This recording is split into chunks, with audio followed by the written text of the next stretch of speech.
All right, everybody, and welcome back to another amazing episode of the best darn show on the internet, the Sharon Show.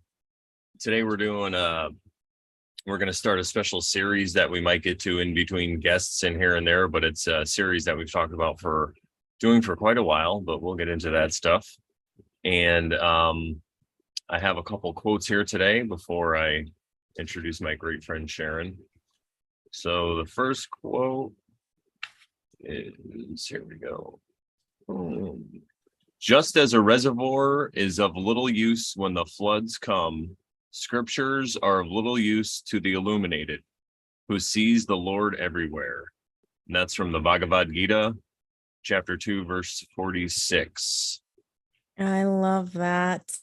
Yeah. What's up, Sharon? We could talk about that, and then we can talk about I could just pull up the next quote. We can kind of talk about that, because the reason I wanted to use that quote. Oh, first of all, hey Sharon, how you doing? What's up? Hey, everybody. And welcome Robo Honky and Quiet Sparky Bear. Welcome. Yeah. Oh, shout out to chat. What's up, guys? What is up? So the reason I wanted to use this quote is because we're going to be talking about the Tao. Spelled T-A-O. I always wanted to spell it with a D. Yeah, but there are people who do spell it with a D, actually. Yeah, they do. The Tao Te Ching, Tao Da. I mean, I guess it's like duh. It's still ta, but it's duh. Tao Te Ching. But that's not what we're here to discuss. How dare you pronounce it the wrong way? Maybe we will. Yeah, we might actually. Yeah, but just I have an interesting thing to share later about that. I can't wait. But yeah, so the reason I wanted to use this quote is because it's not the Tao, it's something else. So even Sharon thought that was pretty cool that we'd quote something else when we're going to be talking about the Tao. And also to kind of continue the theme here on the Sharon Show, which is, we're not worshiping the Tao Te Ching, we're not putting it on a pedestal. We're not saying that we're Taoists now, even though being a Taoist monk, I think, would be pretty cool, according to TV. Because there was this show, it was about Marco Polo. It was like a Netflix series. And they showed Kublai Khan, who was like the grandson of Genghis Khan, who ran, whoever they say ruled over this giant empire. But he had a monk with him that was a Taoist monk, and the guy would drink and just party and do other stuff. But so, yeah, I was always like, not that I party too much, but I thought it was funny. So, yeah, so just to highlight really how at least Sharon and I kind of feel about these holy scriptures and what I think they're trying to say in this quote. In the Bhagavad Gita, this is Krishna talking to Arjuna, and he's telling him that all these holy texts are pretty useless if you already get it. These are for people who don't get it yet, that are learning. So that's kind of how me and Sharon classify ourselves. We like to look into this stuff to make it make sense. We don't get it either exactly. We're studying, we're learning. Exactly. But I think what the quote's really trying to say is that, like, the illuminated person doesn't need any of this stuff because they already know how to live. It's already inside you. It's the inner spark and the inner light. So we're just prefacing this whole thing by telling people that, yeah, who cares about the Tao? But maybe we should look into it. If you want. Yeah, if you want to. And welcome, Spoons. Ooh, what's up, Spoons? And I have this other quote here too. And this one, I was watching a, did it now? Oh, you know what? I see it. Oh, it did? Okay. For some reason, It's showing the old one still on my screen. Okay. So I was listening to Manly P. Hall talk about Atlantis, and he brought up this quote. He kind of said it a little differently, but I was able to find it because he said the guy's name. There never was a false god, nor was there ever really a false religion, unless you call a child a false man. Right. And yeah, go ahead. Makes me think. It's just like when you have the nevers and the nots, I always get confused. So it really made me have to think about what that meant. But the whole concept of like something, I guess, I don't know. It's like non-existence. It doesn't exist. Like non-existence isn't real. So I don't know. That's what my brain goes to. What about you? I hear you. Well, the way I was kind of interpretating this, it's my new word. Interpolations. Interpolating. Oh, yeah. Is that it's kind of making fun of people because it's saying that there are no false religions or false gods or whatever. It's just the people who are messing it up. So whoever is in, some kind of whatever, I guess another person would call a false religion, somebody who's embroiled in this, though, they would say, hey, you're worshiping a false god. But this guy's kind of taking the stance that no, they're not really. They're just kind of children. They're childlike, and they're just looking at this from a childlike, or maybe we'll say immature point of view or something like that. So they're more childish in their reasoning. So I thought that would be a really cool quote because, again, we're not trying to say any religion is the one true one. And then if you're like, oh, this one's false, well, it's like, well, maybe if you don't agree with them, that's what it is. It's not that the religion itself is the problem. So I think what this quote is really doing is taking the blame off of religion and putting it back to people, putting it back on the individual and saying, no, you're not a victim. You are just choosing to be a victim and not a victor, basically. Indeed. I like that. I like the way you explain that at the end. That's good. Yes. So, all right. Well, pull a card. I am pulling a card from the Morgan Greer deck. And here I go. The Queen of Swords. Ooh. I hate that there's so much light in this room that it like washes it out. So I have to do it kind of sideways. Oh, it looks good on my screen. I can see it now. I like that we got this this card, because in one of my favorite interpretations of the Tao in the beginning, which I'm sure we'll read today, he talks about how the Tao is one of the most feminine, quote unquote, feminine, books or whatever, holy texts that exist. And I've really gotten a new understanding and idea of what they mean by that. And I'm really excited about it to share it with everybody, because it's not like it's a man or woman thing. It's just about energies, about, like we talk about all the time, masculine and feminine energies. Mhm. So I'm just going to put it back here. Both of us. Yeah. So I think what they're saying is, or what this particular author that we'll get to is saying when he says that the Tao is very feminine, that it just deals with what we think of the feminine energy, like the void, where things are created, where they come out of, stuff like that. But I don't want to get too far ahead of us. We're going to get to that. Yeah. Let's check in with the chat. There we go. They're interpreting. Hello, Shannon. Welcome. Hey, Shannon, what's going on? What's up, Spoons? Robo Honky, still my favorite name on YouTube. Robo said 4 of Cups. I think he was probably trying to guess what card I was going to pull. Maybe. Oh, so yeah, I could finish my thought. That's glad that you read that, because so we got the Queen, which is great because that's feminine. And then when you think of swords, it's the air or the ideas and all that stuff. And that's kind of what I think the mental plane. And that's really what the Tao's about. It's about trying to describe the spiritual, but with using swords to try to crack people's heads open that are a little maybe thick and can't get it. Like me, like I was, or still am sometime, I guess. Welcome, Baron Strawberry, all the way from Ireland. Ooh. Nice. Yeah, so the reason I have my kilt on. Oh, I'll show him. Can you stand up in that room? Yeah, I could barely. Don't raise it too high now, Brandon. No, it's got a little Marine Corps thing on it. Yeah. Oh, cool. I knew Baron Strawberry was going to be here, so I was like, I got to get my kilt out. Oh, you did? How dare you know that? I didn't know. Okay. I was just. I thought he told you and didn't tell me. Didn't you see in the show art that I did? Didn't you see the thing on my head? I know these things. Oh, okay. He didn't know he was coming, but I knew. No, I got it. We're getting into the telepathy realm here. Yeah, exactly.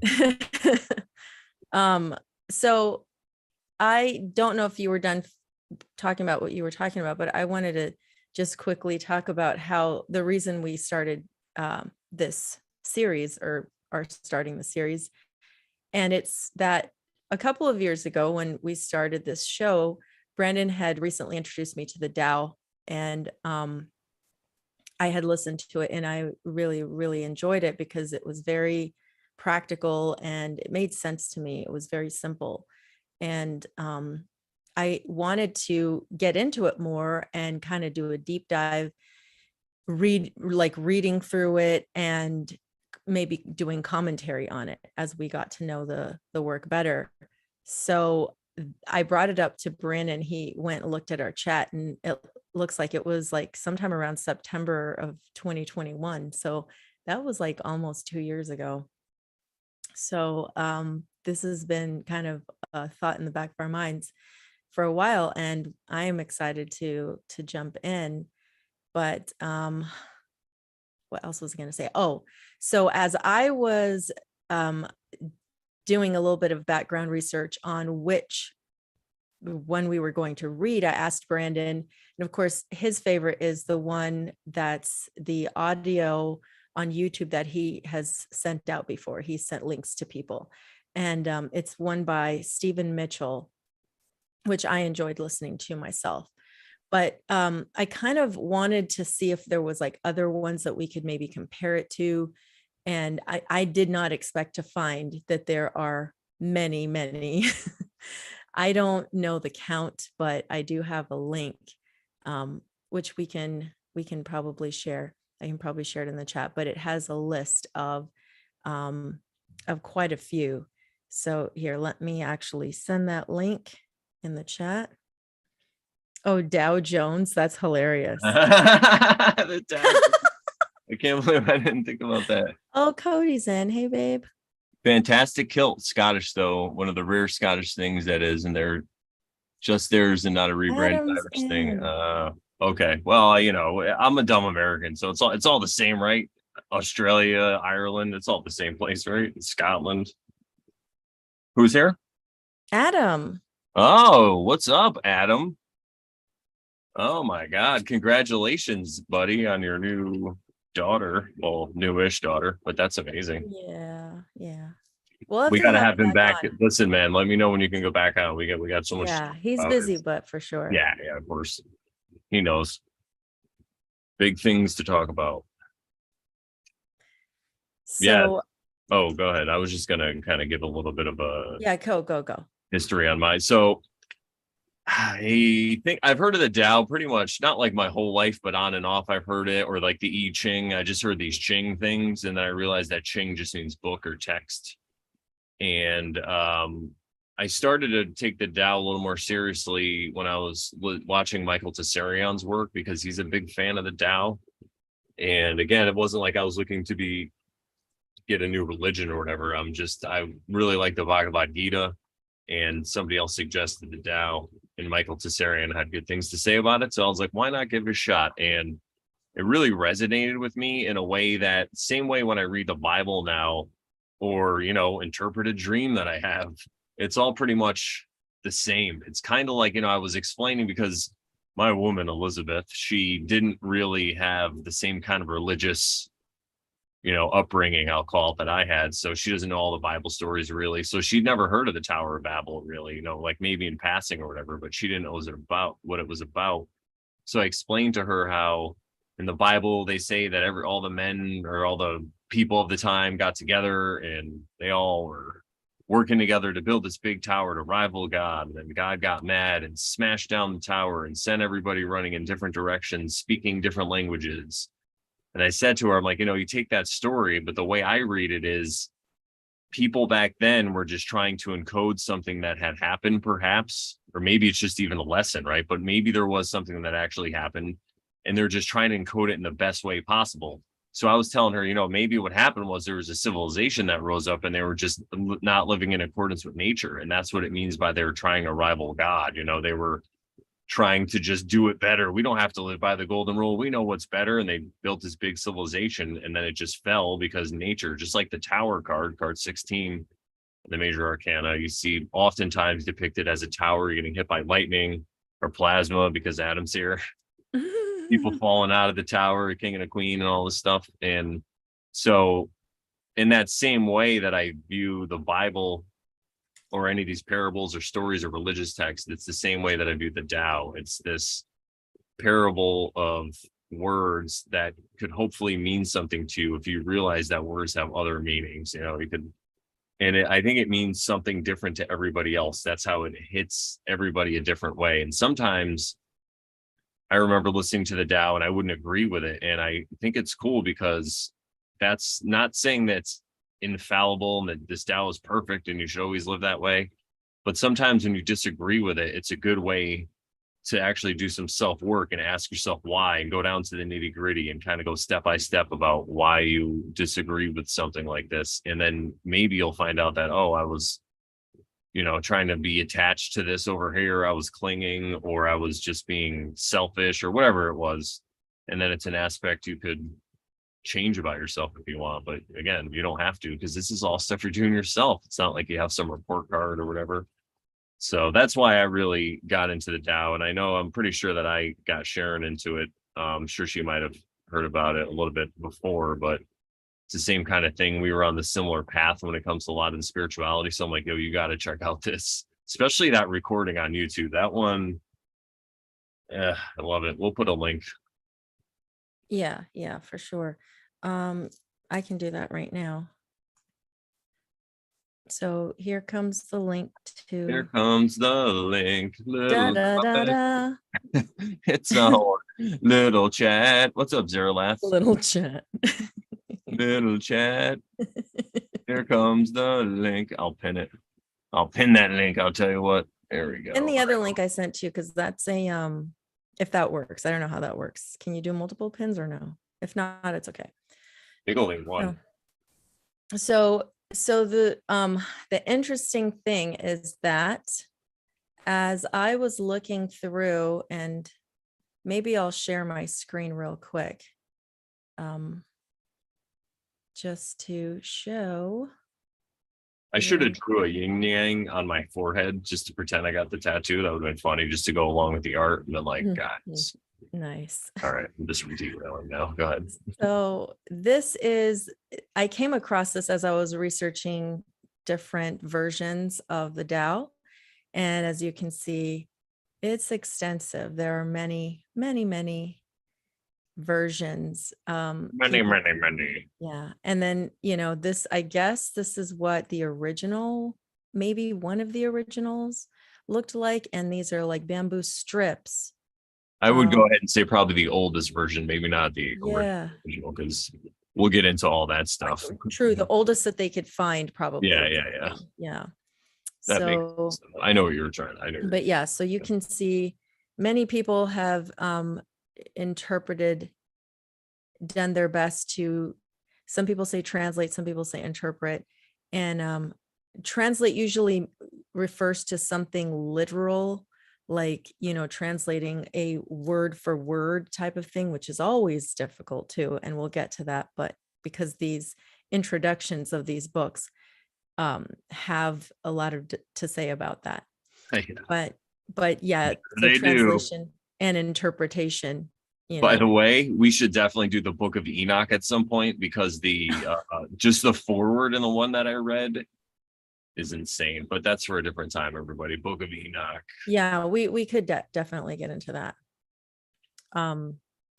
So yeah, I found several, and as it was funny because I was like, I lost one of the ones that I was looking for and I couldn't find it. And I was looking through the list and my eyes came across Aleister Crowley. And I was like, what? Aleister Crowley totally did a translation of an interpretation of this, a translation. I was like, no way. So I opened it up, and sure enough, he had done his own translation or interpretation years ago. It was posthumously published. Yeah. And released in like 1976, even though he died. No way. That's when I was born. Yeah. I knew you would. I don't know, but it was in 1976. So I ended up picking, because back when I told Brandon I wanted to read through some of these, I found a couple of versions and I had those in my Dropbox or whatever, stored away for the time that I wanted to read them. And so I have those. I have the one Brandon likes, and I have Aleister Crowley's version. And so those are the 4 introductions we want to read. Now, I don't know if we'll get through all of them, and that's okay, but they all have really cool background on what we're going to be reading. So I think it'll be fun. And I just want to say, you didn't know that Aleister Crowley, before he died, he's like, release my version of the Tao when Brandoff the Brown is born. Yes. Yes. So it knew. coincided with my born day. I'm just going to go with that. I like it. Yeah. I've never had dreams of him though, but Zeralath has. So maybe we can ask Zeralath. Oh, wow. All right. So,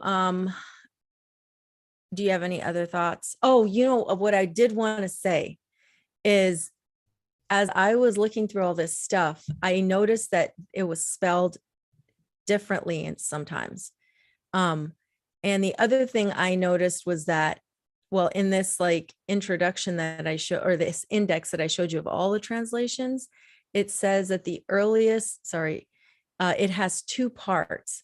One is the Tao Jing, and the other one is the Dai Jing, and they spell it with a D.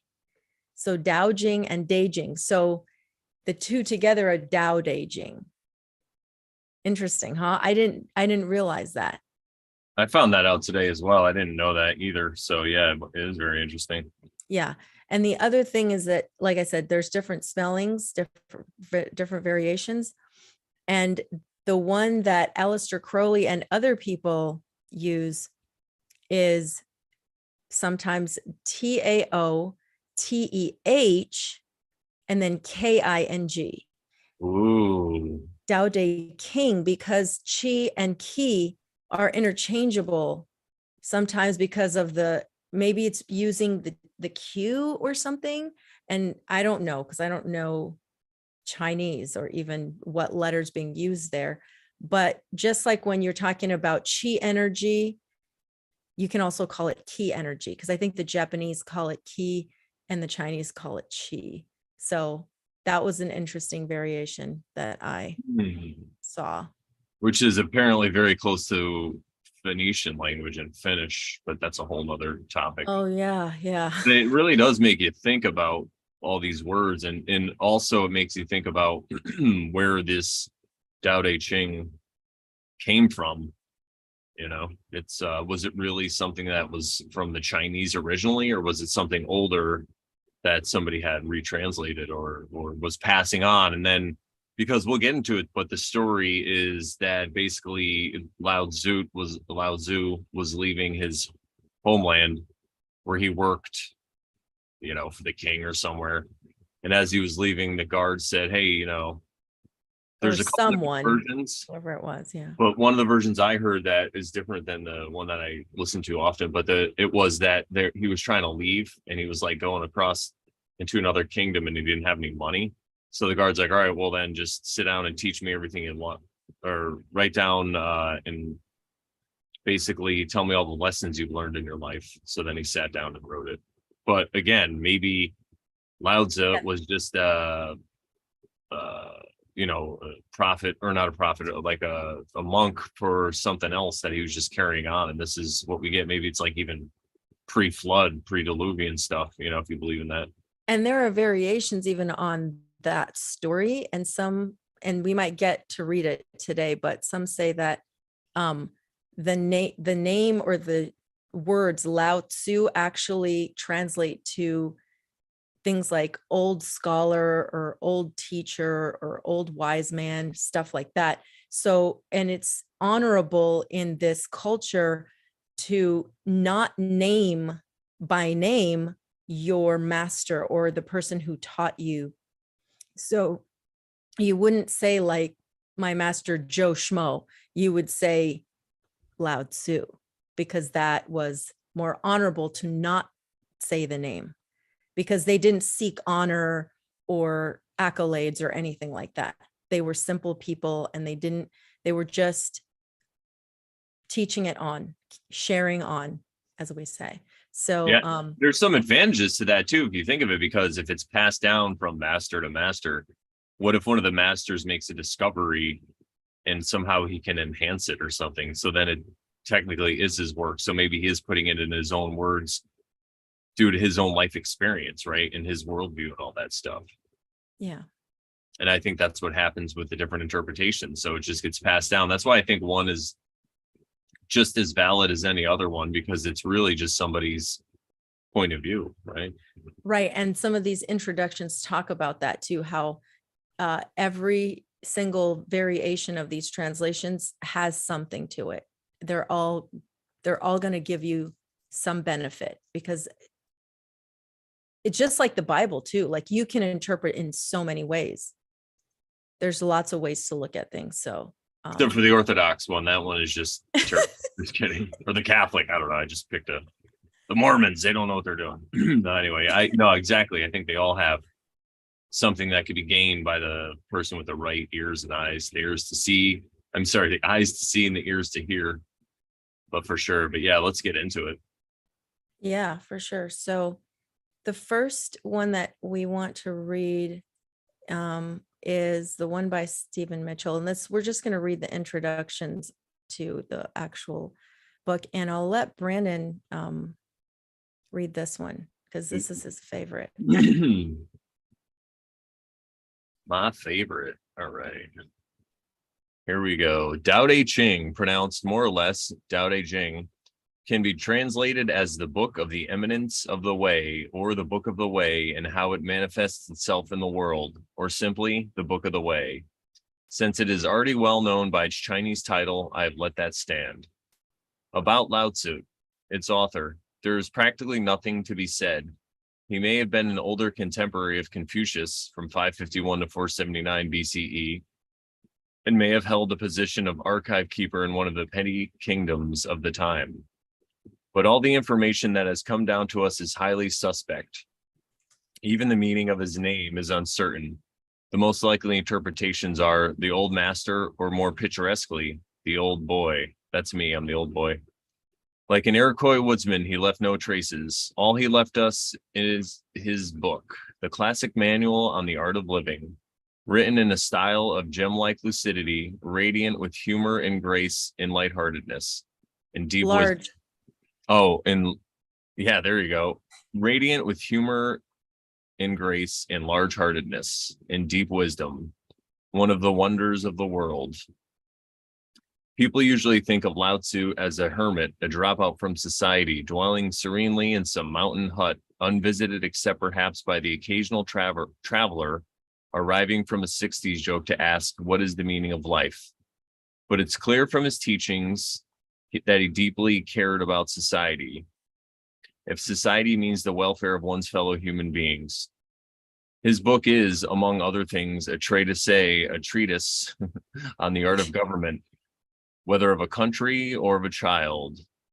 The misperception may arise from his insistence on wei wu wei, literally doing, not doing, which has been seen as passivity. Nothing could be further from the truth. May I interject for a second? Please do. I would say also, like, the wu wei is like the flow state, but you can keep reading, because it'll pretty much say that. I love that. Nothing could be further from the truth. A good athlete can enter a state of body awareness in which the right stroke or the right movement happens by itself, effortlessly, without any interference of the conscious will. This is a paradigm for non-action, the purest and most effective form of action. The game plays the game. The poem writes the poem. We can't tell the dance from the dance. We can't tell the dancer from the dance. Less and less do you need to force things until finally you arrive at non-action. When nothing is done, nothing is left undone. Nothing is done because the doer has wholeheartedly vanished into the deed. The fuel has been completely transformed into flame. This nothing is, in fact, everything.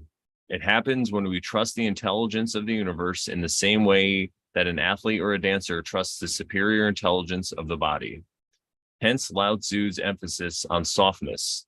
Softness means the opposite of rigidity, and it's synonymous with suppleness, adaptability, and endurance. Anyone who has seen a Tai Chi or a Keto master doing, not doing, will know how powerful this softness is. Lao Tzu's central figure is a man or woman whose life is in perfect harmony with the way things are. This is not an idea, it's a reality. I have seen it. The master has mastered nature, not in the sense of conquering it, but becoming it. In surrendering to the Tao and giving up all concepts, judgments, and desires, her mind has grown naturally compassionate. She finds deep in her own experience the central truths of the art of living, which are paradoxical only on the surface, that the more truly solitary we are, the more compassionate we can be. The more we let go of what we love, the more present our love becomes. The clearer our insight into what is beyond good and evil, the more we can embody the good, until finally she's able to say in all humility, I am the Tao, the truth, and the life. Ooh, that sounds like Jesus. I know. Oh, Jesus. The teaching of the Tao Te Ching is moral in the deepest sense, unencumbered by any concept of sin. The master doesn't see evil as a force to resist, but simply as an opaqueness, a state of self-absorption which is in disharmony with the universal process, so that, as with a dirty window, the light can't shine through. This freedom from moral categories allows him his great compassion for the wicked and the selfish. Thus, the master is available to all people and doesn't reject anyone. He is ready to use all situations and doesn't waste anything. This is called embodying the light. What is a good man but a bad man's teacher? What is a bad man but a good man's job? If you don't understand this, you will get lost, however intelligent you are. It is the greatest secret. I think we could stop here and talk real quick. You could leave it up though. I think I love this because it kind of talks about what we talk about with good and evil and all that stuff. And is there really good? Is there really an evil? And Lao Tzu seems to think that it's more about, doing it till you're done, like we say, right? People are out there and it's not that they're evil. They just are self-absorbed or whatever it is. And of course, we don't agree with their actions. And if they try to harm us, we can take care of ourselves. That's why it's not really considered passivity, but somebody could translate it that way. A new ager could come by and translate it that way and make a whole thing out of it. But who is really at blame there? Is it the Tao? Is it the person who's doing it? Or is it the people who are falling for this cult or whatever it is, and then they get sucked in and they end up in a new age ashram somewhere. Yeah. Say that again.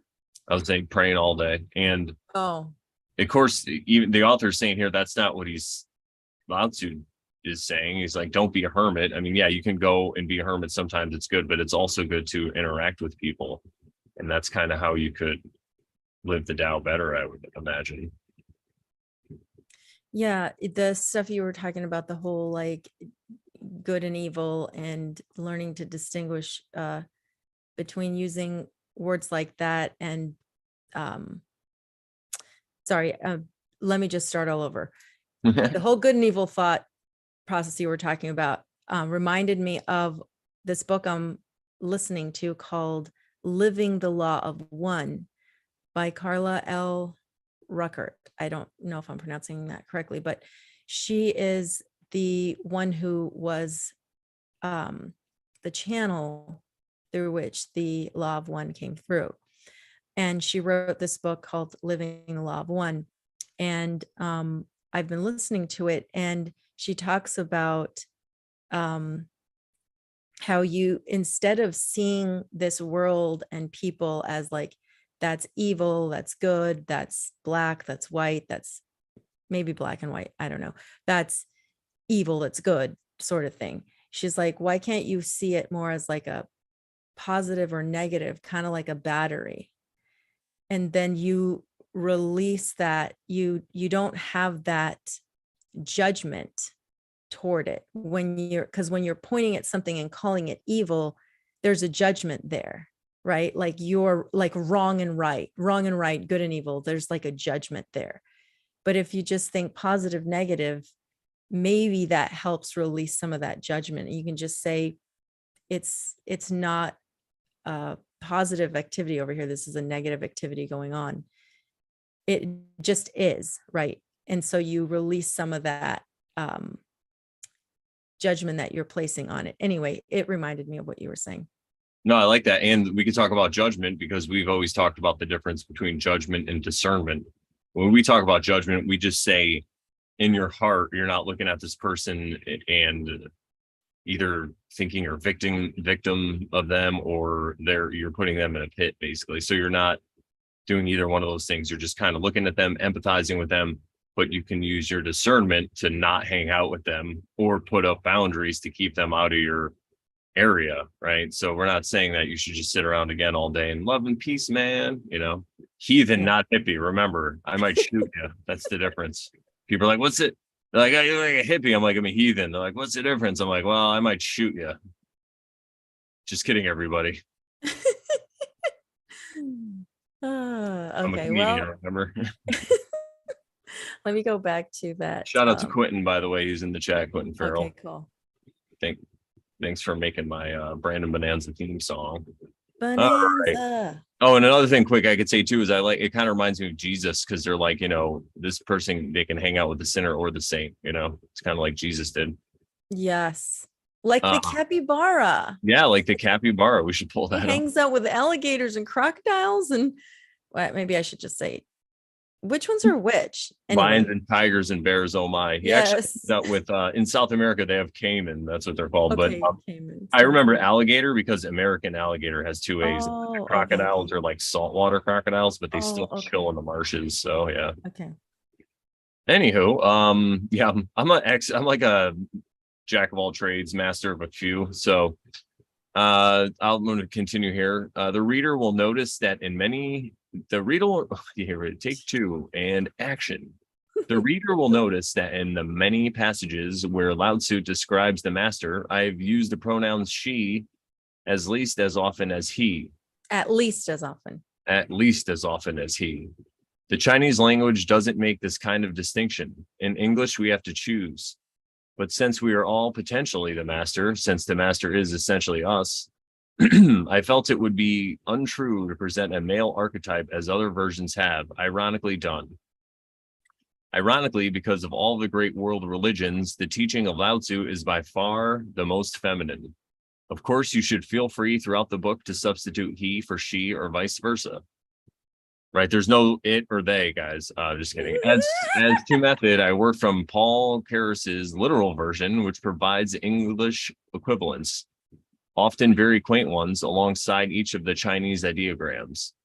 I also consulted dozens of translations into English, German, and French, but the most essential preparation for my work was a 14-year-long course of Zen training, which brought me face to face with Lao Tzu and his true disciples and heirs, the early Chinese Zen masters.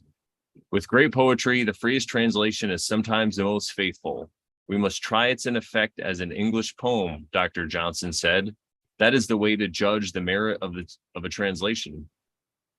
I've often been fairly literal, or as literal as one can be, with such a subtle, kaleidoscopic book as the Tao Te Ching. Tao Te Ching. But I have also paraphrased, expanded, contracted, interpreted. Contracted, perhaps. Interacted. Spanked it, worked with the text, spanked the text. That's what I meant, not the other thing. I always accidentally funny. Played with it until it became embodied in a language that felt genuine to me. If I haven't always translated Lao Tzu's words, my intention has always been to translate his mind. Nice. Wonderful. Very nice. And I like that because I feel the same way. Poetry is the same thing. It kind of hits people differently. Sometimes when you're younger and you read something and then you're older and you read it again, it means different things because you've had a lot of life experiences, hopefully. That's why it's good to get out and have different experiences and to not stay in your comfort zone. Sorry, I'm talking to myself when I listen back to this later. It's good to do that. And it's funny because my personality type allegedly is INTP. And according to C.S. Joseph, who I really like his work on this subject, he says that for the best thing to do for an INTP is to kick them out of the house or to get them out when they're young and to do different things and get put in different situations because we have really good problem solving skills and all that, but we can get comfortable and lazy, which is so true. So That was like me going out into the Marines and just having to get out of my total comfort zone. And I don't suggest going to the Marines for people in 2023, but if you can get a time machine, it wasn't that bad in the 90s. So You were just yeah, throwing trash in the ocean, I was just plastic throwing trash. plastic in the ocean, guys. It's great. That plastic island is mine. I want to live there. Oh God. Probably doesn't even exist. Yeah. So the next intro that we'd like to read is from Dwight Goddard, not to be confused with Neville Goddard. And this one is from, I'm sorry, I didn't mention the one that we just read was from 1988. That's when that one was published. And the next one we're going to read is from 1919. Ooh. Yeah, it's an older one. So Like it. maybe we can all go ahead. Really quickly too, I just want to say about the past one. So you could see the one we're probably going to use for the show. And I think we might pull up a couple different verses as we go through this. Because today, again, we're just going to go through the introductions. We're not actually going to cover any of the phrases or passages or whatever today. So this author, you could tell he spent 14 years learning Zen Buddhism, right? So of course, all his interpretations are going to come through this filter. And maybe that's why I like it, because I kind of got into Buddhism for a while. I never really considered myself a Buddhist, but I like some of the ideas. You know, I always had this idea to just create my own religion, and I would take pieces of things that worked for me. And there was a lot in Buddhism that I liked, because just like Christianity, Jesus's story is great. You know, the same thing, the story of Buddha's life it's a great life. You can learn a lot from that story. But I'm not saying it's right because of that, but I'm sure we'll see some of the differences in these texts because of that, because this guy spent 14 years, you know, maybe in an ashram or somewhere. But yeah. Good. That's all. All right, let me get to Dwight Goddard's version. And I can read this, and maybe Brandon can chime in too. Maybe different pages. Ding dong. I'm chiming in. Sorry. Oh, you're fine. I'm going to just make this a little bit easier to read when it comes across the thing there. Okay. All right. I love Lao Tzu. That is the reason I offer another interpretative translation and try to print and bind it attractively. I want you to appreciate this wise and kindly old man and come to love him. He was perhaps the first of scholars, 6th century BC, to have a vision of spiritual reality, and he tried so hard to explain it to others, only in the end to wander away into the great unknown in pathetic discouragement. Everything was against him. His friends misunderstood him. Others made fun of him. Even the written characters, which he must use to preserve his thought, conspired against him. They were only 5,000 in all and were ill-adapted to express mystical and abstract ideas. When these characters are translated accurately, the translation is necessarily awkward and obscure. Sinologues have unintentionally done him an injustice by their very scholarship. I have tried to peer through the clumsy characters into his heart and prayed that love for him would make me wise to understand aright. I hate scholarship that would deny his existence, or arrogant erudition that says patronizingly, oh yes, there doubtless was someone who wrote some of the characteristic sonnets, but most of them are an accumulation through the centuries of verses that have similar structure, and all have been changed and amended until it is better to call the book a collection of aphorisms. Shame on scholarship. When sharing the visions of the Illuminati, they deride them. These are great. There are three great facts in China today that vouch for Lao Tzu. First, the presence of Taoism, which was suggested by his teachings, not founded upon them. This is explained by the inability of the scholars who immediately followed him to understand and appreciate the spirituality of his teachings. Second, Confucian dislike for Laotian ideas, which is explained by their opposition to Confucian ethics. Third, and greatest fact of all, and the greatest fact of all, is the characteristic traits of Chinese nature, namely passivity, submissiveness, and moral concern, all of which find an adequate cause and source in the teachings of Lao Tzu. An interesting fact in regard to the thought of Lao Tzu is this: although for 2,000 years he has been misunderstood and derided, today the very best of scientific and philosophic thought, which gathers about what is known as vitalism, is in full accord with Lao Tzu's idea of the Tao. Every reference that is made today to a cosmic urge, vital impulse, and creative principle can be said of the Tao. Everything that can be said of Plato's ideas and forms and of cosmic love as being the creative expression of God can be said of the Tao. When Christian scholars came to translate the logos, or logos, as some people say, of St. John, they were satisfied to use the word Tao. And I interject here to say that it's very interesting. And I guess what he's trying to say here is that when Chinese people were translating to English the Bible, they used the word Tao in place of the Greek word logos, which that's quite interesting. And I keep reading on. It is true that Lao Tzu's conception of the Tao was limited to a conception of a universal creative principle. He apparently had no conception of personality, which the Christians ascribed to God in connection with it. But he ascribed so much of wisdom and benevolence to it that his conception fell little short of personality. To Lao Tzu, the Tao is the universal and eternal principle which forms and conditions everything. It is that tangible cosmic influence which harmonizes all things and brings them to fruition. It is the norm and standard of truth and morality. Lao Tzu did more than entertain an intelligent opinion of Tao as a creative principle. He had a devout and religious sentiment toward it. He loved the Tao as his son cherishes and reveres his mother. Brandon, take over. All right. Sorry, I was muted. Here I come. Well, I just wanted to say I like what you said about the Tao, how they use that word when they were translating it, because it goes back again to like, did all these religions come from the same place? Like, do all these people have the same kind of message? You know, could you find Jesus telling people these things? You know, I think it's possible. So Absolutely. yeah, it's amazing. Go ahead. All right. All right, let me go back.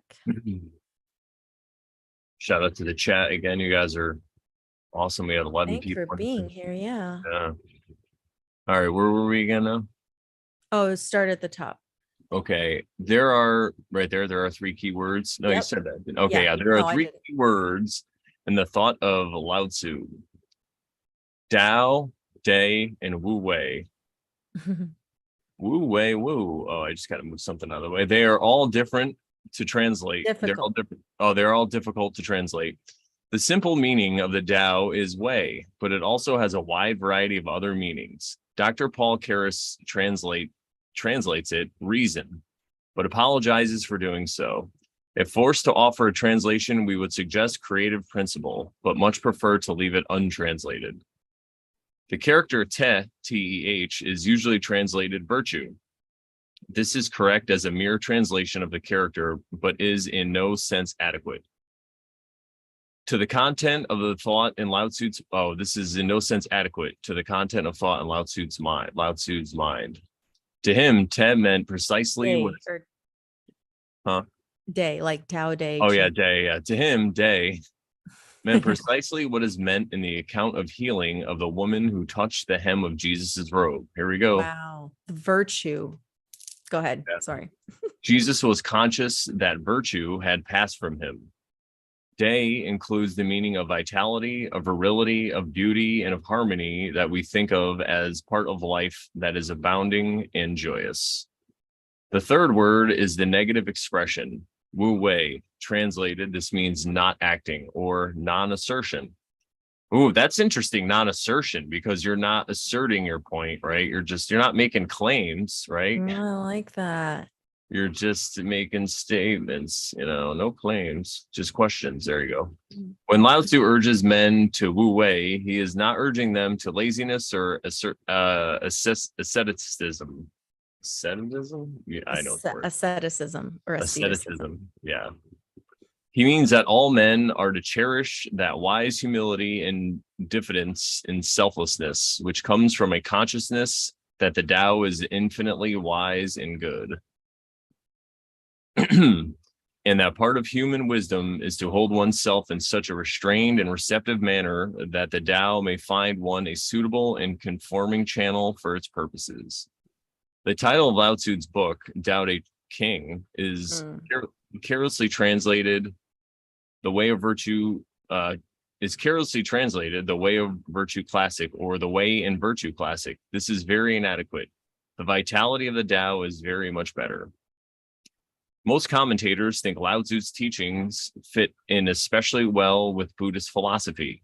This conclusion is arrived at by the common interpretation of the Wu Wei as submission that will logically end in absorption of the spirit and Tao as nirvana. This understanding of Wu Wei, which Henry Borel shares in a measure, is, we believe, incorrect inasmuch as Lao Tzu consistently teaches a finding of life rather than a losing of it. Lao Tzu's conception of Tao is the underived source of all things. Finding expression through spiritual universal creative activity is very close to Plato's doctrine of the good as the one ineffable source of all things, whose ideas and forms of goodness, truth, and beauty radiated outward a spiritual logos in creative activity through spirit, soul, nature, and the farthest confines of matter. While it is true that Lao Tzu's teachings would find little in common with the Old Testament anthropomorphic autocracy, and would find almost nothing in common with a modern Reichian. What's that word? I don't even, honestly, I meant to look it up and I didn't. Richelian system of ethical idealism, which has for its basic and naturalistic evolution of human society by means of philanthropy, laws, cultural civilizations, and human governments backed by the force of arms. Nevertheless, his teachings are entirely in harmony with that Christian philosophy of the Logos, which is a heritage from the Greeks. Though Plato, Philo, St. Paul, Polonius, and Augustine, and which is the basis of the mystical faith of the Christian saints of all ages. Through Plato, Philo, St. Paul, Polonius, Augustine, and which is the basis of the mystical faith of the Christian saints of all ages. And I will quickly say that when you read Paul, you'll notice that he quotes a lot of philosophers. When he says that Jesus said,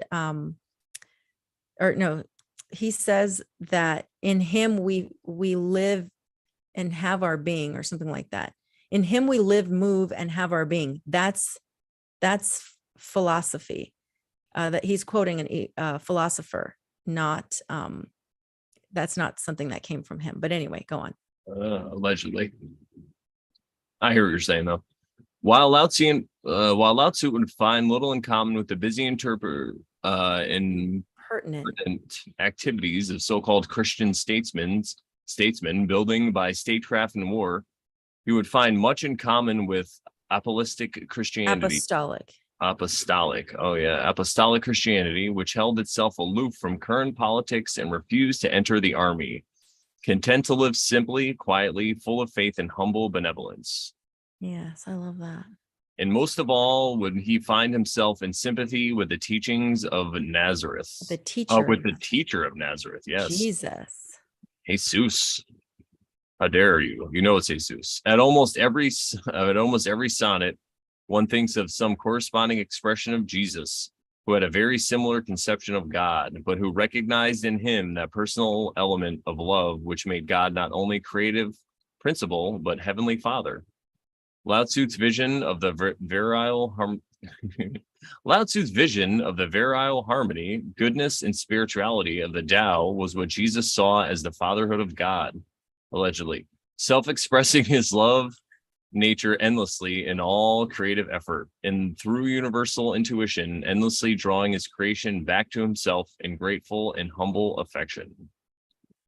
Lao Tzu saw in a glass darkly what Jesus saw face to face in all his glory, the divine Tao, God as creative and redemptive love. Keep going. As you read these verses, forget the words and phrases, poor material and poor workmanship at best. Look through them for the soul of Lao Tzu. And that's what we're saying too, Lao Tzu. Look for the soul, right? It is there revealed, but so imperfectly that it is only an apparition of soul, like a ghost.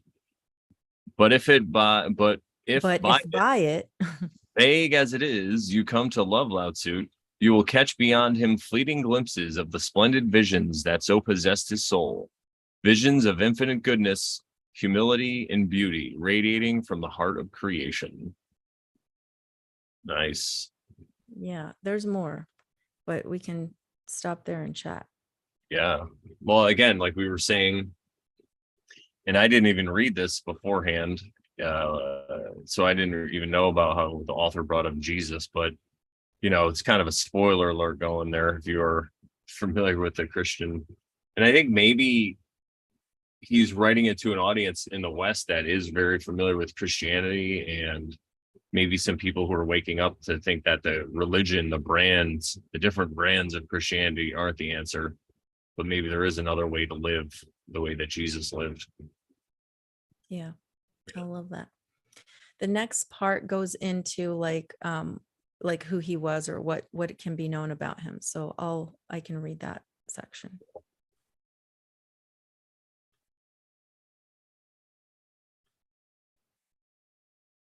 All we know about Lao Tzu. Zhe Ma Qian, wow, 136 to 85 BC, wrote that Lao Tzu was born of the Li family of Chujian village, Jesus, Li County, Wu Province, Chu State. His proper name was Er. His official name was Po Yang. His posthumous title was Yue Tan.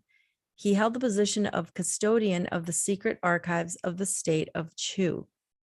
Confucius went to Chu to consult Lao Tzu about certain ceremonials. Lao Tzu told him, "The bones of these sages, concerning whom you inquire, have long since decayed.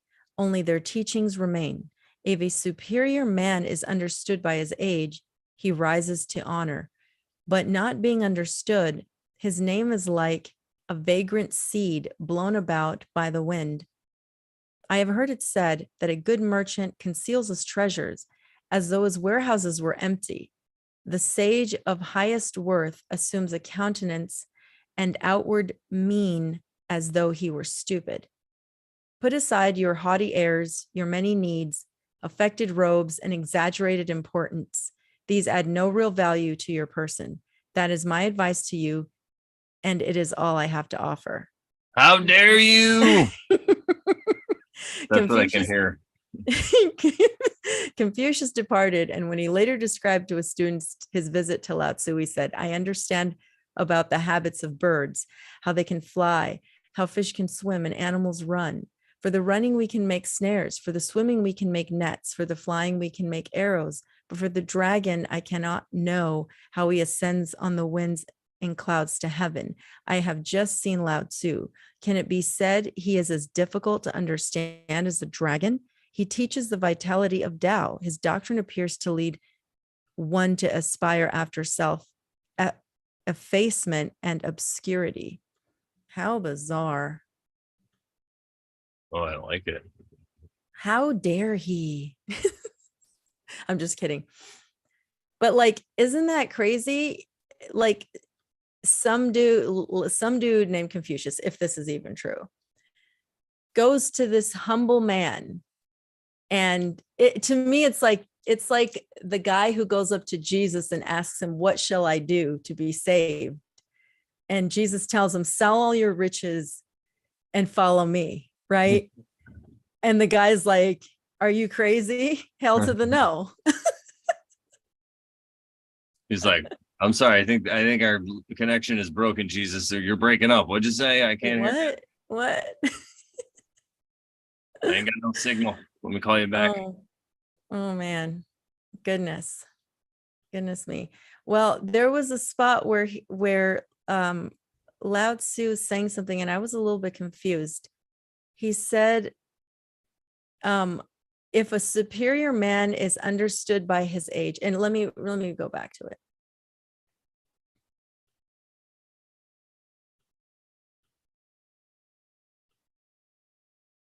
Right here.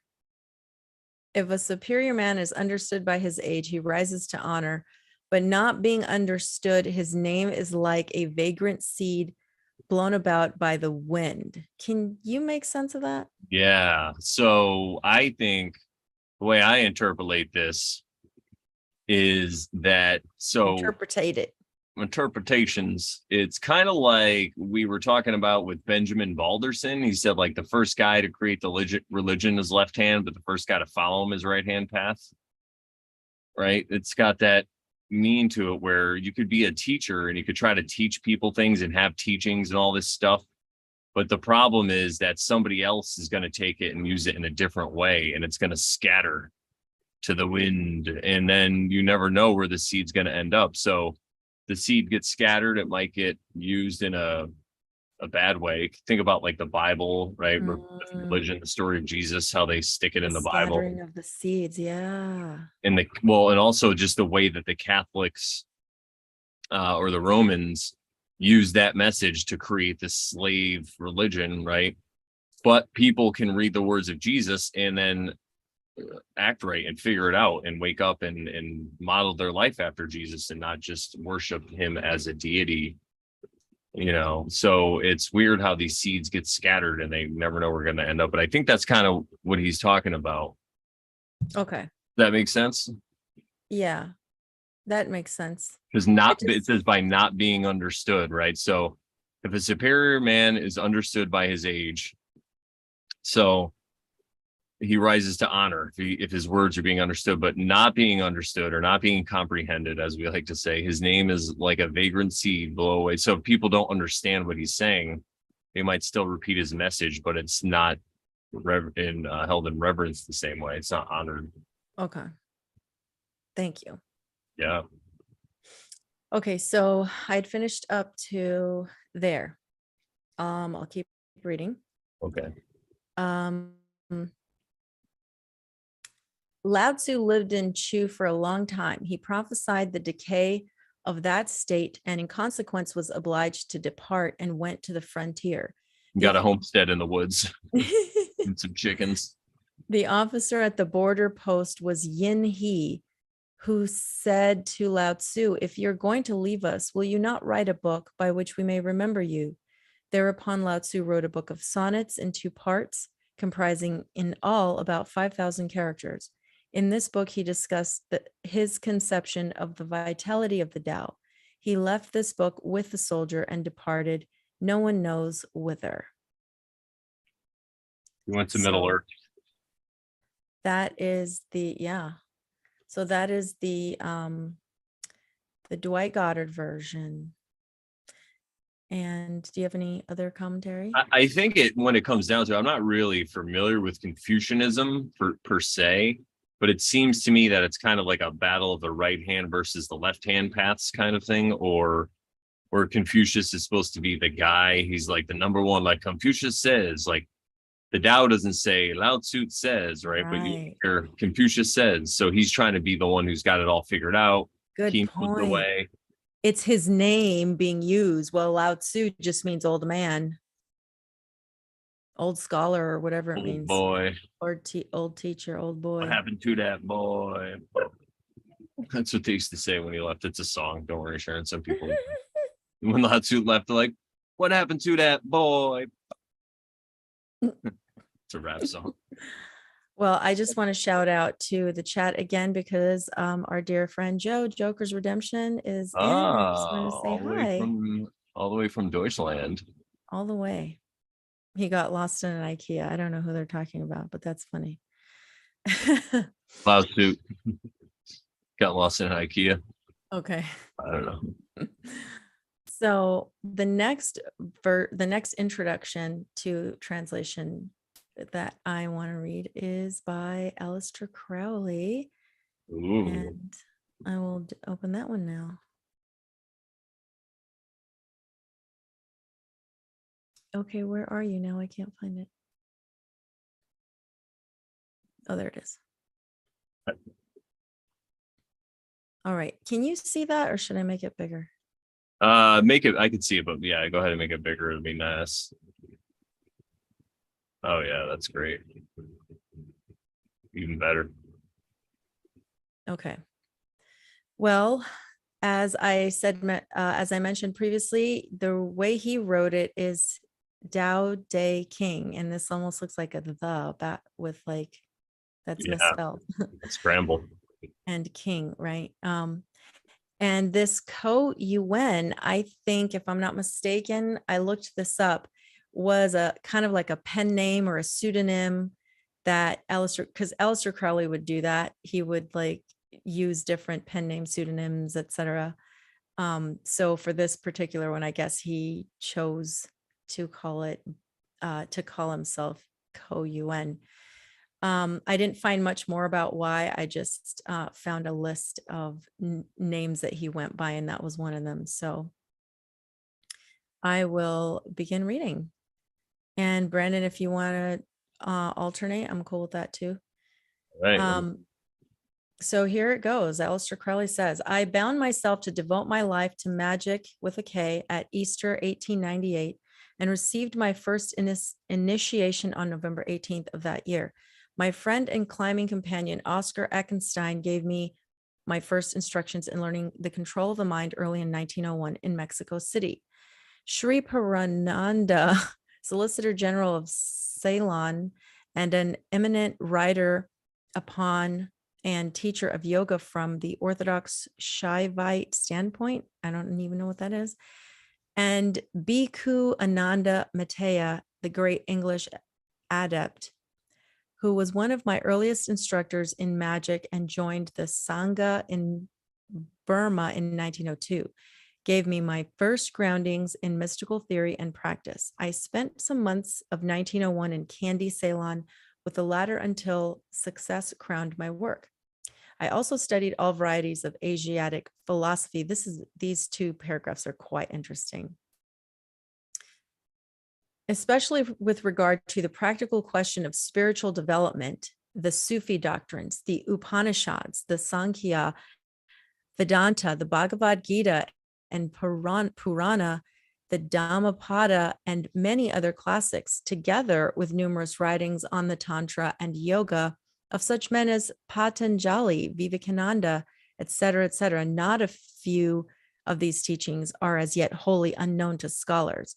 I made the scope of my studies as comprehensive as possible, omitting no school of thought, however unimportant or repugnant. I like that he doesn't avoid repugnant things. Yeah. What a surprise. I know. I made a critical examination of all these teachers in the light of my practical experiences. The physiological and psychological uniformity of mankind guaranteed that the diversity of expression concealed a unity of significance. This discovery, furthermore, was confirmed by reference to Jewish, Greek, and Celtic traditions.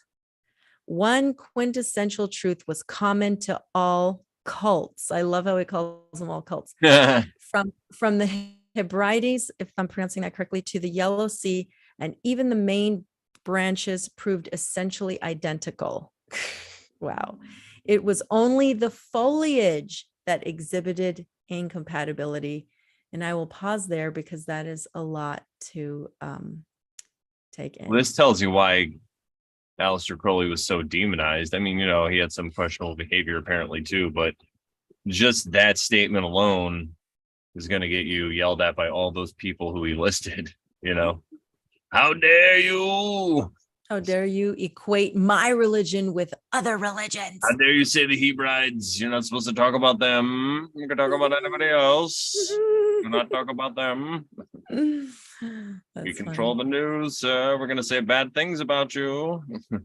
Hmm. That's my old timey voice. They called him Yeah. like, here you see, Alistair. You can't be talking about our religion this way. Yeah. But yeah, I mean, again, who knows? Because we never met him, so maybe he was a d-bag. But saying things like this isn't going to get you friends in the religious circles. We'll just say. No, it will not. But I like it though. It's Yeah. astute observation that I made myself, and Right. I didn't just take Aleister Crowley's word. I looked into all these different religions, not maybe all of those, but a lot of them, and I Yeah. Patanjali, Vivekananda, and all these people. All right, so Yeah. That's crazy. yeah, So okay, I'll keep going. okay, want me to pick it up? Um, maybe I'll do this one and then maybe the All right, next page. sure. Okay. When I walked across China, this is insane. Wow. In 1905 to 1906, I was fully armed and accoutred, I think, by the Yeah, above qualifications. I highlighted some of the words that I had to look up because they're just like very like interesting. nugatory. I was Yeah. like, I'm like, I'm glad she's reading that part. Nugatory. I think accoutrement is from accoutrement. It's like accoutrement, so it means like uh Equipped. yes, there you go. Yeah, I was fully armed and equipped or accoutred by the above qualifications to attack the till then insoluble problem of the Chinese conception of religious truth. Quote, truth, I should say. Practical studies of the psychology of such Mongolians as I had met in my travels had already suggested to me that their acentric conception of the universe might represent the correspondence in consciousness of their actual psychological characteristics. I was therefore prepared to examine the doctrines of their religious and philosophical masters without prejudice, such as had always rendered nugatory. I would say that means rendered useless, probably. I think that's what it means. The Uh, efforts of missionary sinologists. Sinologists are those who study, gosh darn it, I forgot what that was. Study of all languages and religions or something like that. And indeed, all Oriental scholars, with the single exception of Rice Davids. His name looks familiar, but I don't know why. Until his time, translators had invariably assumed absurd naivete or more often arrogant bigotry that a Chinese writer must either be putting forth a more or less distorted and degraded variation of some Christian conception or utterly puerile absurdities. And I forgot what puerile means already. I think it means like childish. It could be. Yes, you're Like right. that. Yes, it does. Yes, that's what it meant. Even so great a man as Max Muller. Oh, there you go. We read a quote by him today. Oh wow. That second quote was by Yeah, that's crazy. holy freaking smokes. What a total sync. Well, of course, I heard about Max Muller from Manly P. Hall, and then Aleister Okay. Crowley brings him Okay, up. there So. you go. Okay. Even so great a man as Max Muller, in his introduction to the Upanishads, seems only half inclined to admit that the apparent triviality and folly of many passages in these so-called sacred writings might owe their appearance to our ignorance of the historical and religious circumstances, a knowledge of which would render them intelligible. Wow. Good points. Boom. During my solitary wanderings among the mountainous wastes of Yunnan, the spiritual atmosphere of China penetrated my consciousness, thanks to the absence of any intellectual impertinences from the organ of knowledge. The Tao Te Ching revealed its, simplicity and sublimity to my soul, little by little, as the conditions of my physical life, no less than of my spiritual, penetrated the sanctuaries of my spirit. The philosophy of Lao Tzu communicated itself to me in in despite of the persistent efforts of my mind to compel it to conform with my preconceived notions of what the text must mean. This process, having thus taken root in my innermost intuition during those tremendous months of wandering across Yunnan, grew continually throughout succeeding years. Whenever I found myself able once more to withdraw myself from the dissipations and distractions which contact with civilization forces upon one, no matter how vigorously he may struggle against their insolence, to the sacred solitude of the desert, whether among the Sierras of Spain or the sands of the Sahara, I found that the philosophy of Lao Tzu resumed its sway upon my soul, subtler and stronger on each successive occasion. But neither Europe nor Africa can show such desolation as America. Wow. Yeah. The proudest, stubbornest, bitterest peasant of deserted Spain, the most primitive and superstitious Arab of the remotest oases. These are a little more than kin and never less than kind at their worst. Whereas in the United States, one is almost always conscious of an instinctive lack of sympathy and understanding. Holy smokes, with even the most charming and cultured people. It was therefore during my exile in America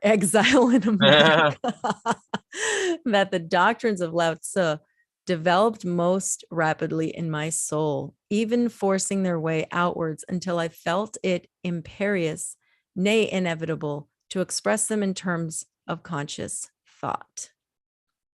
Wow. Yeah. All right, Aleister Crowley. Well, I guess he has something to say about people who are talking crap about him. He's like, yeah, you live in this. And this is like the early 1900s, and he was already seeing this. Yeah. Late 18, early, that's crazy. Indeed. I think it's just materialism, right? Totally.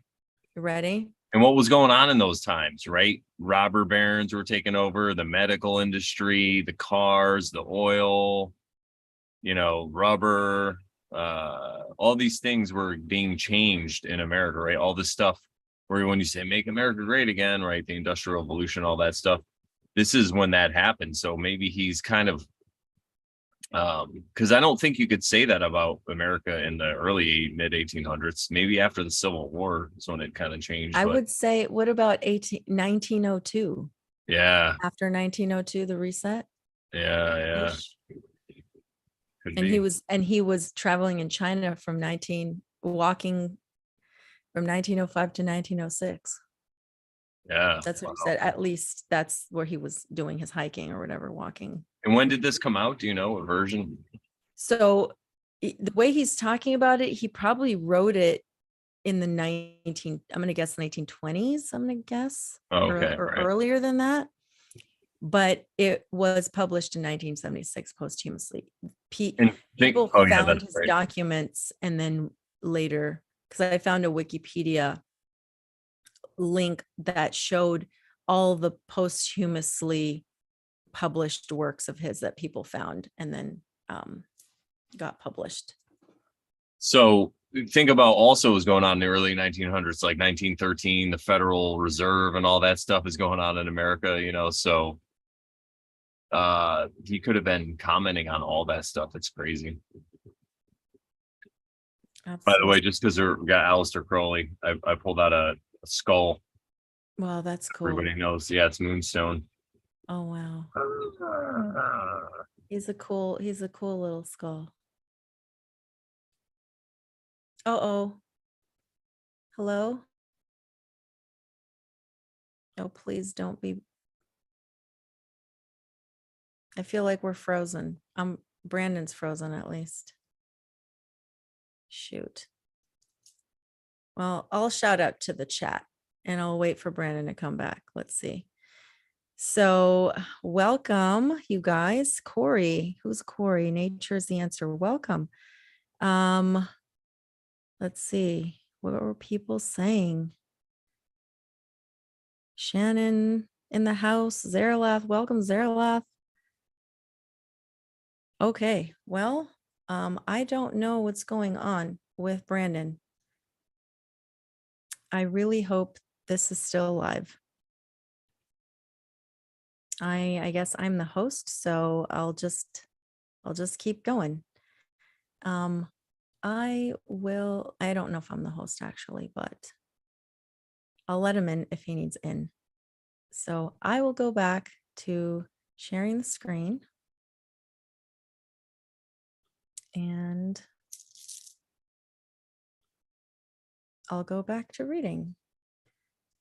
But I am also going to message Brandon, make sure he's okay. Hey there.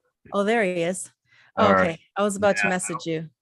Were you still? I wonder if it was still broadcasting. I guess it was. It still was. It still is. All right. Yeah. So there's lightning strikes around here. It's crazy. Oh no. Yeah. So I don't know. Okay. Let me You just. because you like froze, and then I was like, oh no, oh no. Oh This no. has never really happened before. So I'm glad everything's Still okay. going though. So. Yeah, it was Oh, totally welcome still to good. everyone in the chat. Yeah. It's crazy. The lights blinked here with a lightning strike, so I think it probably cut off the our router for a minute. Amazing that it still went through. I don't know how that works, but Oh, I, it must be because Zoom is the one that's and since we're live or something, I don't know. maybe, yeah, you know what? I'll make you because there's more lightning. I'll make you The host. and if for some reason I get kicked off or power goes out, we can always continue this next week because we have done about an hour and a half and Okay. yeah. All right. I'll just we'll keep reading. We'll finish with Crowley's, and then we'll probably call it a day. Sounds good. How's Okay. everyone doing? You guys miss me? Oh, I know you miss me in the chat. I already know. Aw. Thank Just you. Aaron's Thank great. you, Chris. Way to carry it. Yeah. Well, That's I was gonna do what I had to do, all right. Well, I guess Brandon's done. He is I was still going. talk, so he had to go. No, Yeah. Sweet. Well, look let's how dark let's it got. Actually, it's like wow. it's only 5 o'clock here, and it looks It's like 5 o'clock somewhere. it's 5 o'clock somewhere. That's why I'm loaded right now, guys. I'm not drinking I'm loaded alcohol. on this That is. coconut water. I'm drinking actually these little seltzers called Ora Bora or something like that. And they have different flavors. Like I'm not usually one to drink stuff like that, but I tried them and they're nice. So Oh, good. like there's one that's like strawberry kiwi and like different watermelon flavor, watermelon basil or something like that. They're Ooh. very nice. If You you ever said see it's them. non-alcoholic though, right?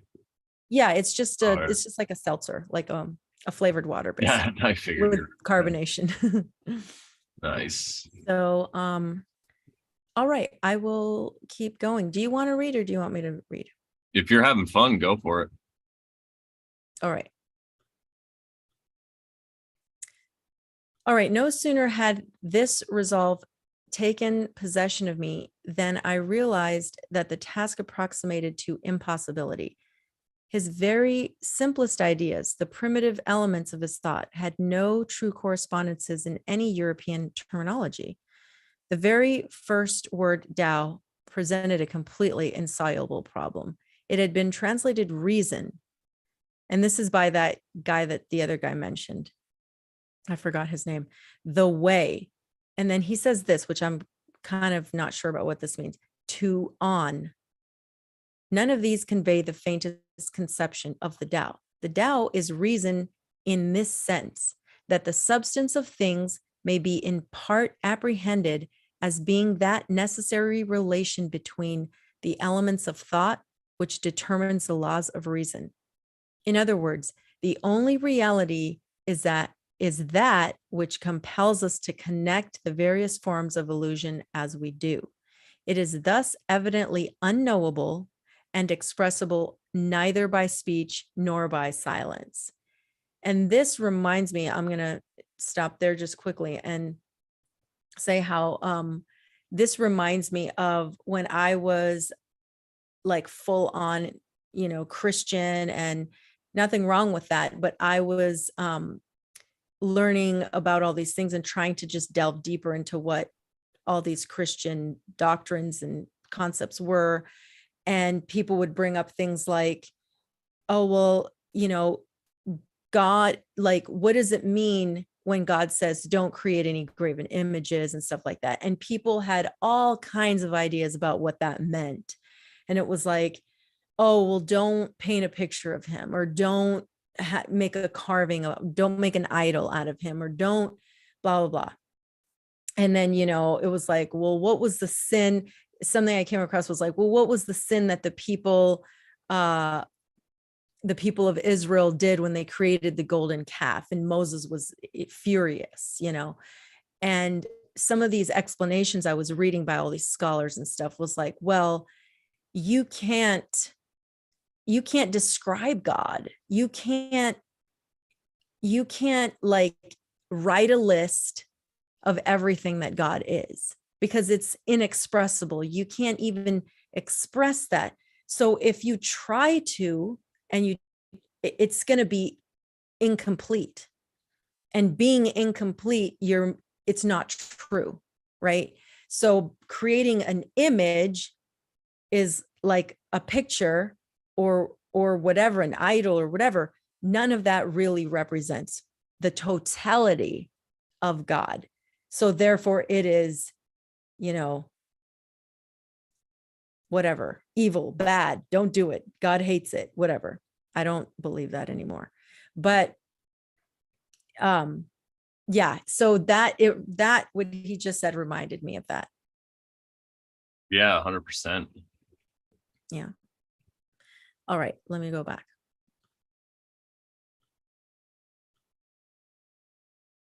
All that we can know about it is that there is inherent in it a power, which, however, is not itself, by virtue whereof all beings appear in forms congruous with the nature of necessity. The Tao is also the way, in the following sense: nothing exists except as a relation with other similarly postulated ideas. Nothing can be known in itself, but only as one of the participants in a series of events. Reality is therefore in the motion, not in the things moved. We cannot apprehend anything except as one postulated element of an observed impression of change. We may express this in other terms as follows: our knowledge of anything is in reality the sum of our observations of its successive movements, that is to say, of its path from event to event. In this sense, the Tao may be translated as the way. It is not a thing in itself in the sense of being an object susceptible of apprehension by sense or mind. It is not the cause of anything, but the category underlying all existence or event, and therefore true and real as they are illusory, being merely landmarks invented for convenience in describing our experiences. The Tao possesses no power to cause anything to exist or to take place. Yet our experience, when analyzed, tells us that the only reality of which we may be sure is this path or way, which resumes the whole of our knowledge. Okay, that was a lot, which was very complicated, but I think that was the most complicated paragraph. Maybe I can't remember how this one is, but this is that 2 on that I'm not sure about what that means. So if you have any thoughts on what that could mean, please do. Yeah, well, I'll read it and then I'll. Yeah, for sure. Yeah. As for 2 on, which superficially might seem the best translation of Tao as described in the text, it is the most misleading of the 3. For 2 on possesses an extensive connotation, implying a whole system of Platonic concepts than which nothing can be more alien to the essential quality of the Tao. Tao is neither being or not, nor not being in any sense which Europe could understand. It is neither existence nor condition or form of existence. At the same time, 2, and this part is confusing because now they add MH. I don't know what that means. 2 MH on gives no idea of Tao. Tao is altogether alien, to all that class of thought. From its connection with that principle which necessarily underlies the fact that events occur, one might suppose that the quote becoming of Heraclitus might assist us to describe the Tao. But the Tao is not a principle at all of that kind. To understand it requires an altogether different state of mind to any with which European thinkers in general are familiar. It is necessary to pursue unflinchingly the path of spiritual development on the lines indicated by the Sufis, the Hindus, and the Buddhists. How interesting.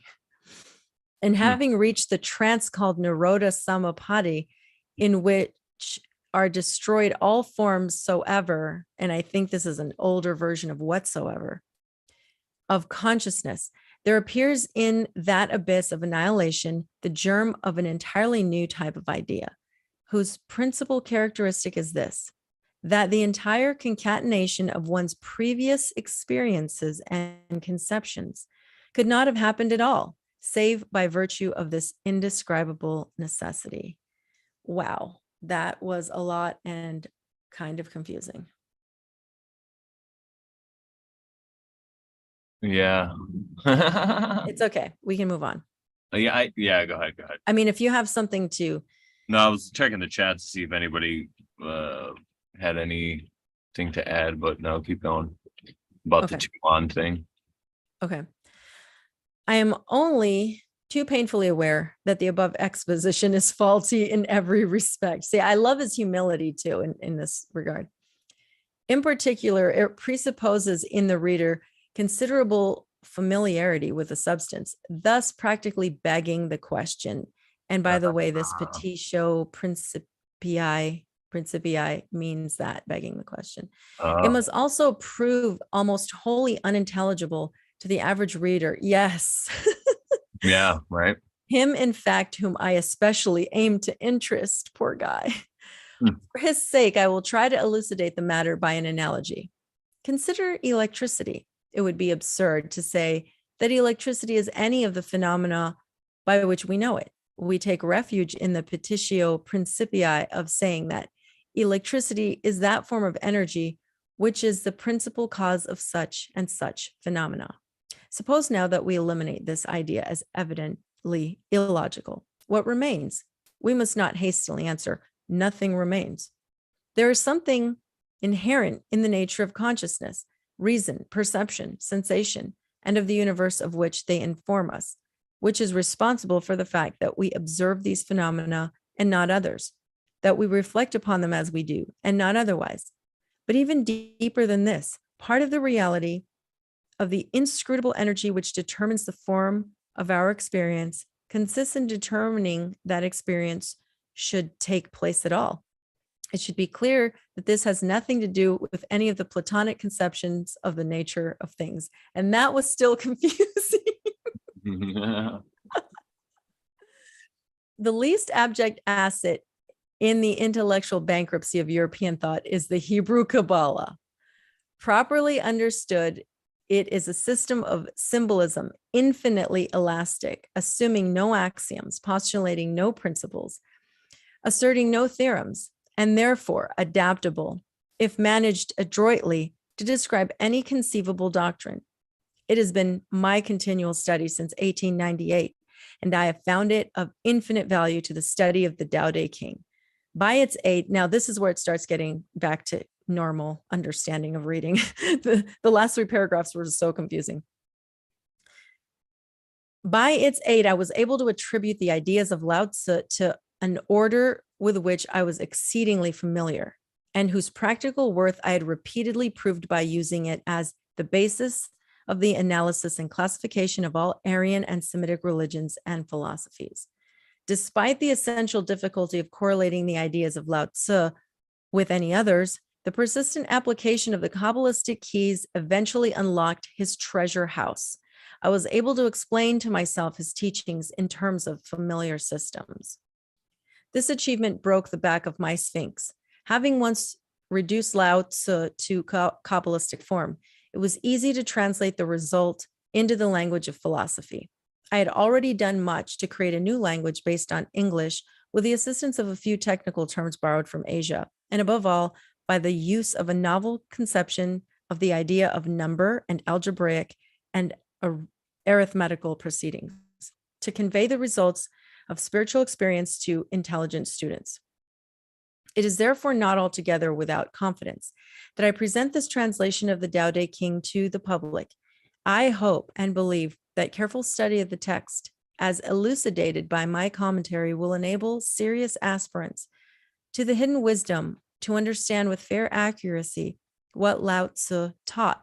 It must, however, be laid to heart that the essence of his system will inevitably elude intellectual apprehension unless it be illuminated from above by actual living experience of the truth.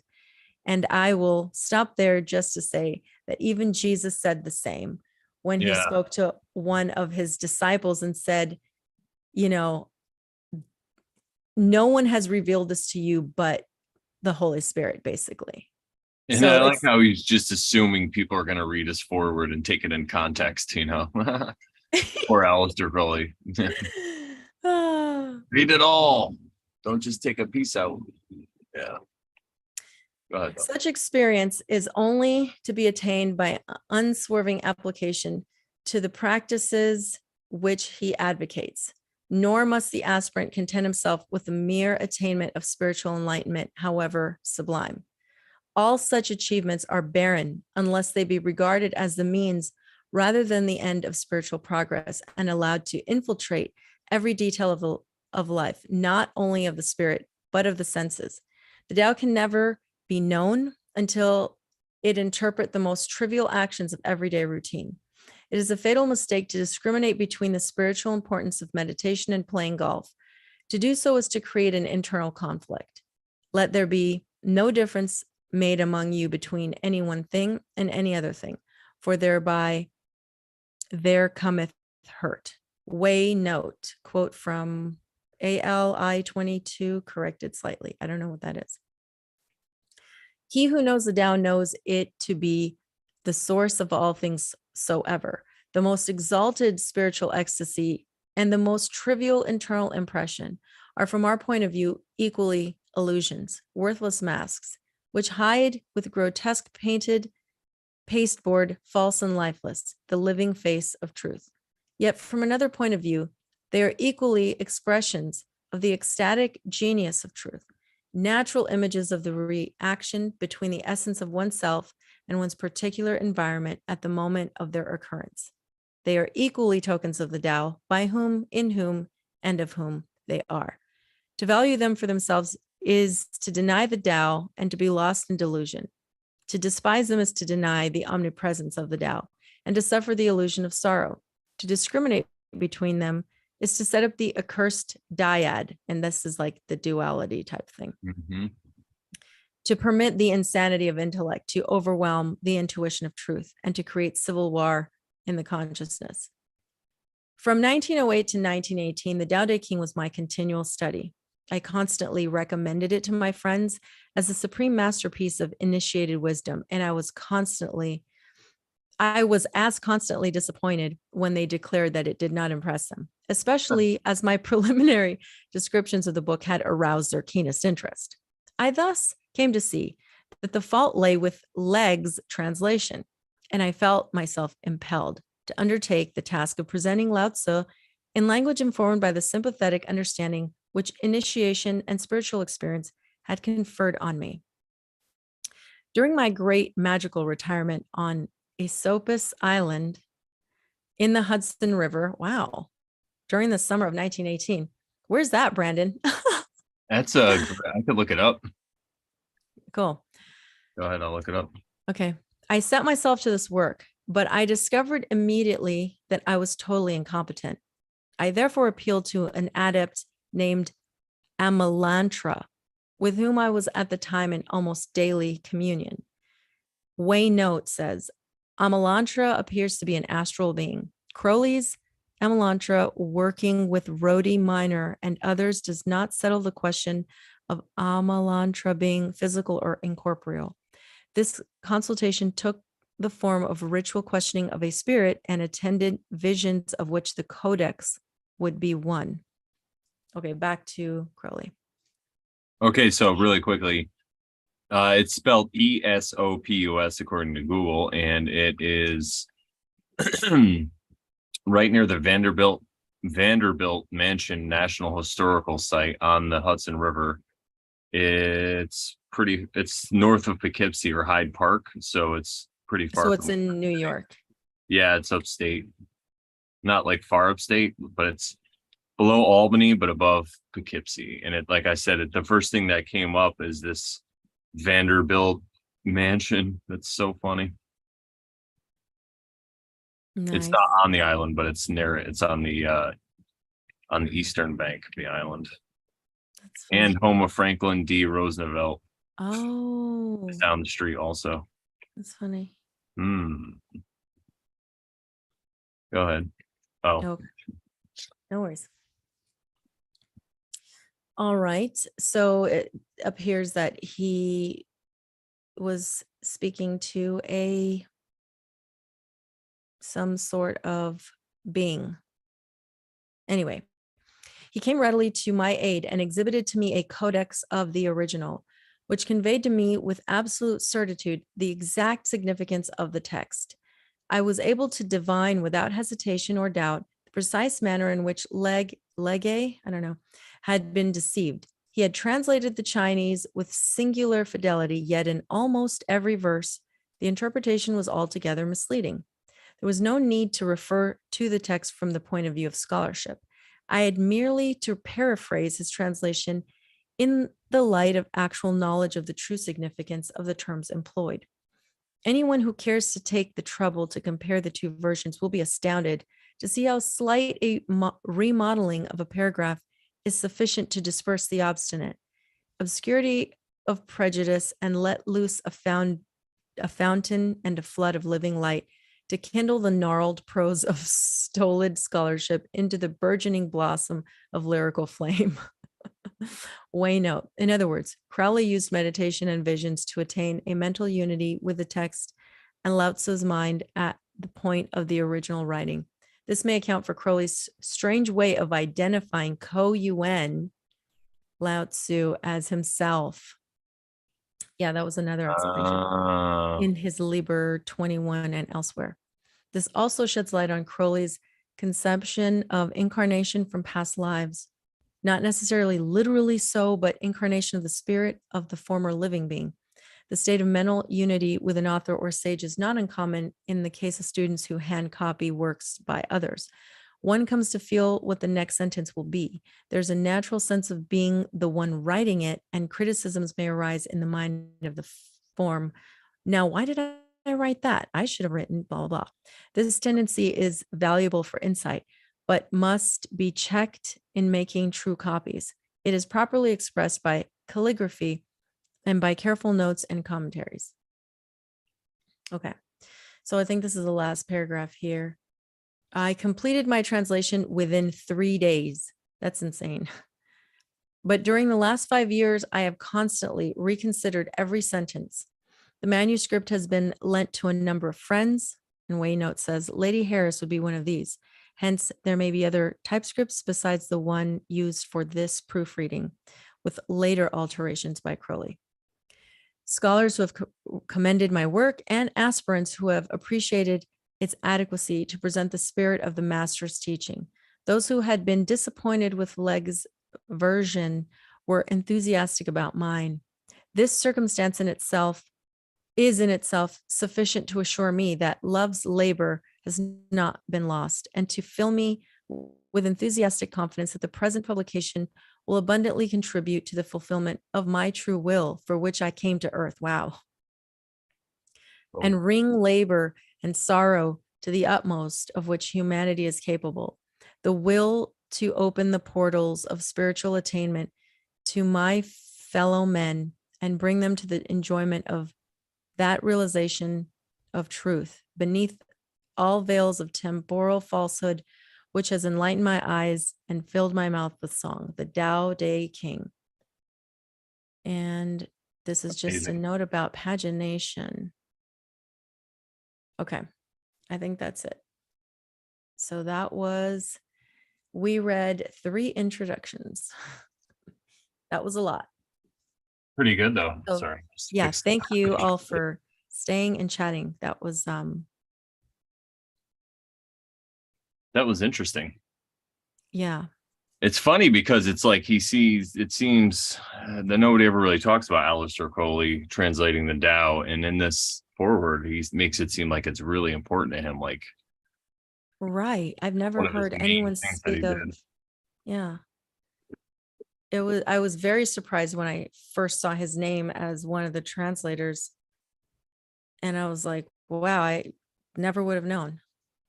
And if he's so evil, why is he worried about translating the Tao? I know. You know, it's crazy. Evil. Yeah. So, My fan, I had to take the fan out because the storm got so crazy. oh, shoot. Okay. Anyway, Well, I'm glad you didn't get cut off again.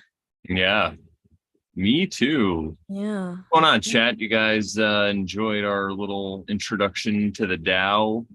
So likely we'll continue this series as long as we don't have a guest, unless we have a guest that wants to come on and talk about the Tao. I mean, we could Or even do other that things. too. Yeah. Oh, Corey. What's up, Corey? Nature is the answer. I practice Taoism in every way. Oh, wow. I was so distracted because you were off, like you left, that I just said hi to Corey, but I didn't read what he said. Oh yeah, no worries. Also, it says I'm producing a seminar about the Taoism soon. Oh, that's cool, about Taoism. That's pretty cool. I might be fine with my chat here though.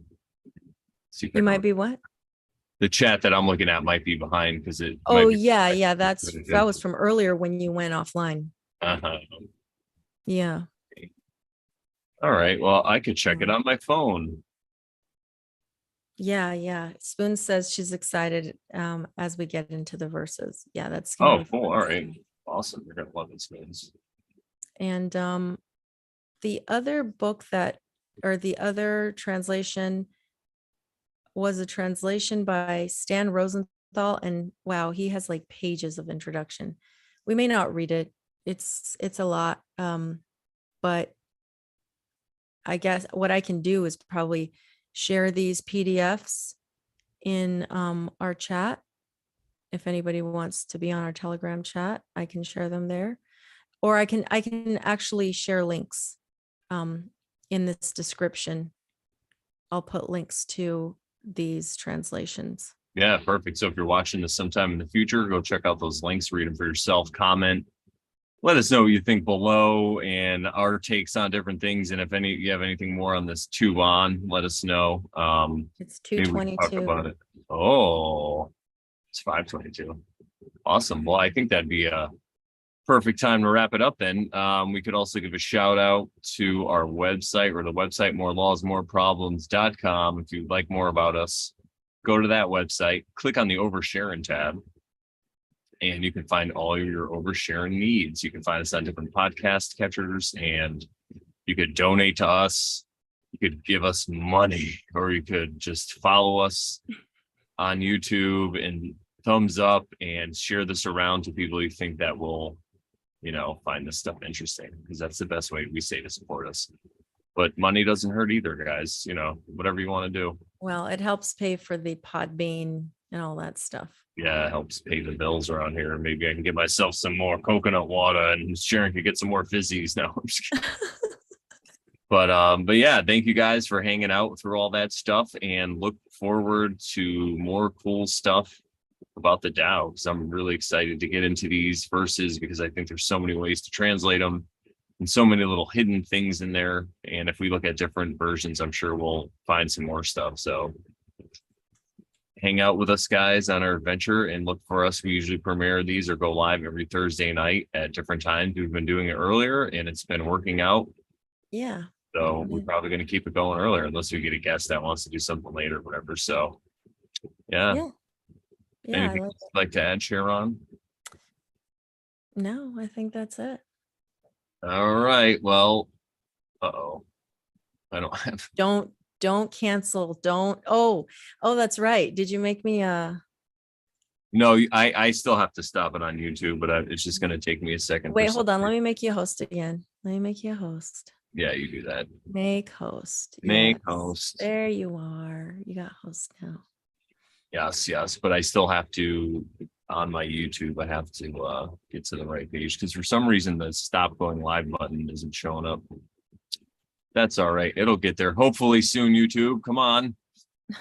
It's so funny. It's like, no, you can't stop yet. You got to keep streaming. It says duplicate stream key. What's going on? Anyway, peeps, thanks for coming. Spoons, Chris, Quiet Spark, you bear, Joe P, Zero Laugh, Cody, Corey, Robo All right. I finally got the button to Shannon, pop up that says end stream. All right. Thank you guys. Walks, Adam, Baron Strawberry, Ooh. Quentin. Thanks, everybody. Thanks, Yeah, all thank of you, y'all. guys. What do we say to the good people, Sharon? That once you start over Sharon. Then you totally stop being a Karen. That's right. So share right. on. Share and share on. We'll see you guys next week. Take care.